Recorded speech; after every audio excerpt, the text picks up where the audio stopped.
ही विचार को क्या मेरे गांव में आप एक बार चल सकते हैं? आपसे एक रिक्वेस्ट है। इच्छा सकली तुम्हारी इच्छा, इच्छा मोई तारा तुम्ही, तुम्हार कर्म तुम्ही करो माँ, लोके बोले करिया सकली तुम्हारी इच्छा। तेरी सत्ता के बिना हे प्रभु मंगल मूल, पत्ता तक हिलता नहीं, खिले न कोई फूल। उनके आदेश के बिना दुनिया में कोई ऐसी काम नहीं जो हो सकता है। जैसे सब काम तो ऊपर से हैं, ईश्वर तो एक ही है, ईश्वर सर्वत्र है, सर्वव्यापक है, लेकिन हम एक अज्ञानी जीव ये बात को नहीं समझ पाते कि हम कुछ भला काम कर रहे हैं कि बुरा काम कर रहे हैं, कोई देख रहा है कि नहीं देख रहा है। उनका निगाह भला काम करो तो भी है, बुरा काम करो तो भी है, लेकिन फल सबको भोगना पड़ेगा।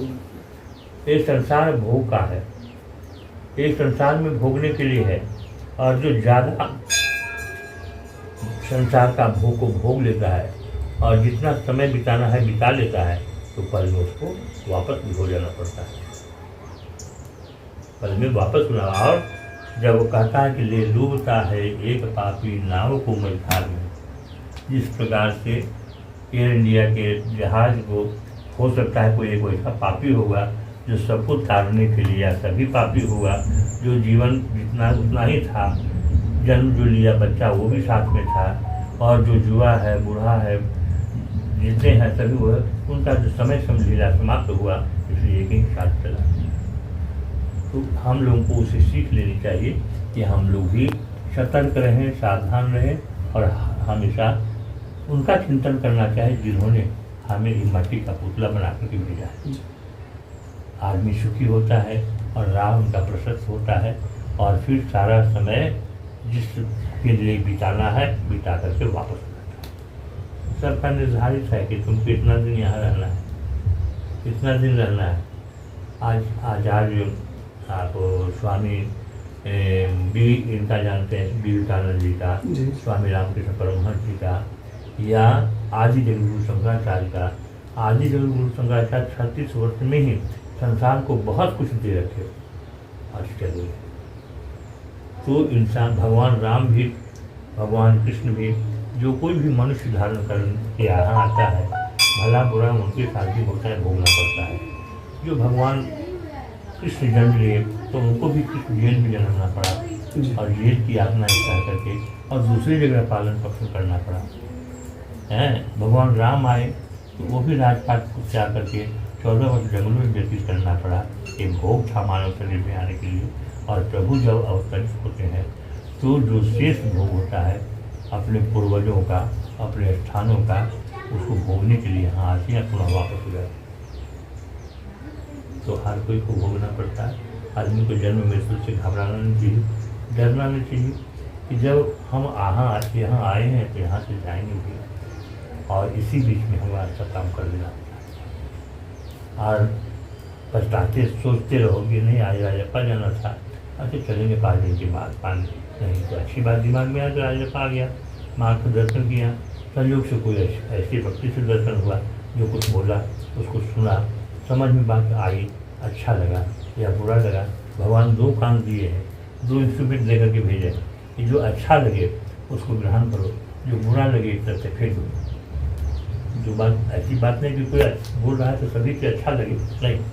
तो 2 चीज़ से, एक चीज़ से भी काम चल सकता था, एक हाथ से भी काम चलता, एक कान से भी काम चलता, एक हाथ से भी काम होता, और जिसका दोनों हाथ में उससे कोई भी काम हो जाता है। लेकिन भगवान सब कुछ देकर के भेजे हैं, सही सलामत होकर के अपने कार्यों को करो और आनंद से जीवन यापन कर, और जो समय है उसको व्यतीत कर पुनः वापस।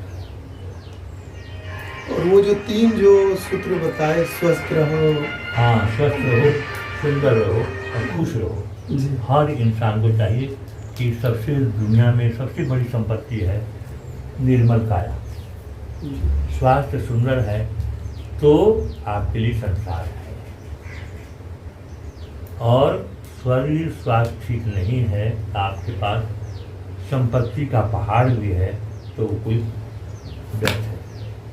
इसलिए इंसान को संतोष करने से शरीर स्वस्थ रहता है, खुश रहने से शरीर खुश रहता है। जो कुछ भी उपलब्ध हो उसको संतोष से धारण करने से शरीर स्वस्थ रहता है। नकारात्मक बातों को छोड़िए, सकारात्मक बातों को पकड़िए। नकारात्मक बातों से मस्तिष्क खराब होता है और सकारात्मक बातों से मस्तिष्क आपका स्वच्छ निर्मल है। ठीक है, अपने बच्चों को, अपने परिवार को, अपने घर को, अपने समाज को कैसे बढ़ाना है। आरंभिक शिक्षा हम लोग की वर्तमान समय में कुछ वैसी धूमिल हो गई है जिससे बच्चे अच्छे ढंग से अपने लक्ष्य तक नहीं पहुँच पाते, बीच में ही उनकी कमी कट जाती है। सबकी बुद्धि प्रखर है, कोई मंद बुद्धि का नहीं है। बुद्धि को, प्रखरता को निखारने के लिए कुछ ढंग है, कुछ व्यवस्था है। पहले आदि जगत में था कि गुरुकुल की व्यवस्था थी, पढ़ाई लिखाई। 18 वर्ष तक लोग ब्रह्मचर्य रहता था, ब्रह्मचर्य व्रत का पालन करता था और उसके बाद ही गृहस्थ में प्रवेश करता था। तो हमारे पास 16 जो संस्कार है, 16 संस्कार में एक मुंड चूड़ाकरण संस्कार है, लघु के संस्कार है। उस सब समय होता है, समय के अनुसार सब कुछ हो जाने से इंसान होता है, अहिंसाभिमान होता है। आप देखो कितना अच्छा काम करो, उसके बाद कभी बुरा काम के लिए निगाह कर पड़ता है। अगर संगति वैसी है तो बुरा काम को जल्दी झुका हो जाएगा और थोड़ी सी भी उनकी कृपा हो जाती है तो आपको फिर सही रास्ते में आकर के लक्ष्य नहीं पाएंगे। यही भगवान का सलाह है, यही उनकी कृपा है। इंसान को इसे सीख लेनी चाहिए, शिक्षा लेनी चाहिए और कोशिश करना चाहिए कि उनसे निवेदन करो कि हे प्रभु हमें सन्मार्ग की ओर ले चलो, खराब मार्ग से अलग करो और समुचित ज्ञान की व्यवस्था। एक चीज़ और पूछना चाह रहा है, कभी किसी का हम बुरा नहीं चाहते हैं, लेकिन फिर मेरे साथ बुरा क्यों होता है? आप भलाई करते हैं जी। तो जब किसी को भलाई करते हैं तो जिसको आप गोद में खिलाते हैं, जिसको आप माथे पर चढ़ाते हैं, तो एक तो कहावत है, माथे पर से वो मलबूस से क्या करेगा ना। गोद में जब ज़्यादा जब ऊँचा कर दिया तो कहा गया है कि भाई ज़्यादा नहीं, अति सर्वस्व वर्गेण, अति की बजना है और सब भाव होकर के जितना जिसकी जरूरत है उसके अनुरूप ही कार्य करें और ज़्यादा करेंगे तो फिर आपको फिर विपरीत परिणाम भोगने को तैयार रहना होगा। ये दुनिया का दस्तूर है, सारी दुनिया का। आप जिसको ज़्यादा प्यार करिएगा वो ज़्यादा आपको अच्छा देगा, ज़्यादा आपको ही करेगा, कष्ट देगा आंतरिक। तो उस कष्ट को नहीं समझो कष्ट दे रहा है, उस कष्ट को सुख समझो तो प्रभु की कृपा है जो हम इसको कुछ मदद किया।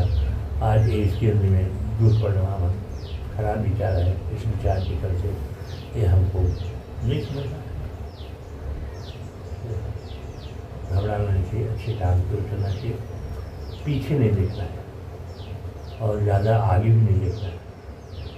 मध्य भाव से चलोगे तो तुम्हारा काम सब सही चलेगा और पीछे की बात को भूल जाओ, पास्ट को भूलो, फ्यूचर की परवाह नहीं, वर्तमान से जीवन जियो। यही है जीवन की दस्तूर और कुछ नहीं। जीवन में कुछ नहीं। उनसे निवेदन करो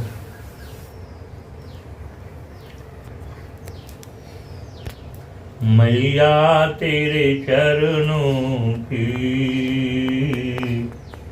जरा धूल भी मिल जाए, सच कहता हूँ मेरी तकदीर बदल जाए। मैया तेरे चरणों की जरा धूल भी मिल जाए, माता जी की लेस मात्र भी कृपा हो जाने से बच्चों का कल्याण होता है। उनके चरणों का रज भी प्राप्त अगर हो जाता है तो बच्चे का कल्याण होता है।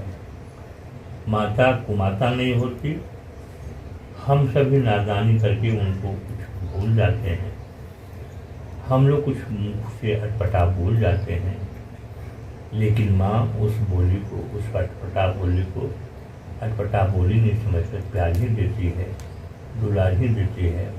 और जिसमें हमारा जन्म होता है उनके स्तन में दूध उभराते हैं जो अमृत का स्रोत है, और उसी पी करके हम सभी जीवित होते हैं। इसलिए माता जी को कभी भी कटु शब्द नहीं बोलना है।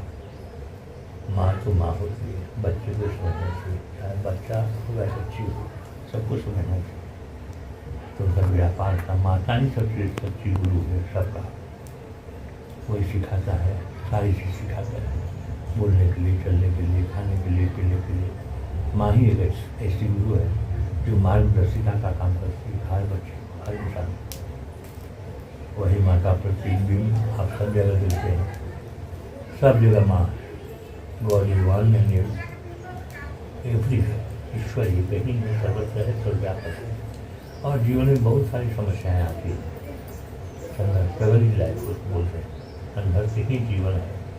संघर्ष करो और उसकी परिणाम वहीं से लो, मेन स्रोत वही है जहाँ से हम लोग का उत्पत्ति है। ठीक है, वहाँ से उत्पत्ति है, जहाँ से उत्पत्ति वहीं फिर जाना है, वहीं फिर आना है, वहीं फिर जीना है, फिर वहीं जाना है। पुनर्जन्म पुनर्मरणम, मरणम जन्म पुनर्जन्म, बार बार जन्मना, बार बार मरना, मरना जन्म बार बार।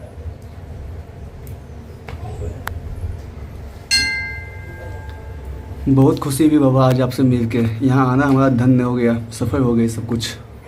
बहुत बहुत धन्यवाद बाबा। तुम्हारा गाँव भी जाना हमारा धन्य हुआ था जो आज तक नाम ले नहीं, फिर आप आइए, एक बार आइए बाबा सच में। अब नाम इसके बाद दोस्तों नेक्स्ट डे पार्ट 6 आएगी और उसी में रजप्पा की पूरी टूर की ब्लॉग समाप्त होगी दोस्तों। माफ़ी चाहते हैं, बहुत ही लंबी वीडियो बनी हुई है, 6 पार्ट में दोस्तों वीडियो लाना पड़ा मुझे।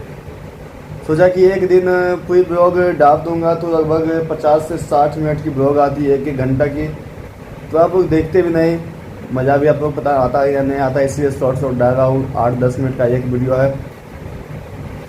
अब बाबा का वीडियो ख़त्म, नेक्स्ट वीडियो दोस्तों राहुल भैया का 1-2 अच्छे गाने और गीत के साथ समाप्त करेंगे, और एक अच्छी वचन, एक अच्छी वाणी, एक अच्छी बातें बाबा की बची हुई है, वो अंतिम पार्ट में डाल दूंगा। तब तक के लिए दोस्तों इंतज़ार कीजिए अंतिम पार्ट के लिए। उसके बाद शुरू कर देंगे अपना फिर से डेली ब्लॉग, पर डे का अपना रूटीन, कोई भी एक डेली का कोई भी एक पार्ट जो आपको मैं दिखाता हूँ उसको। तब तक के लिए दोस्तों जय श्री राम, गुड नाइट, शुभ रात्रि।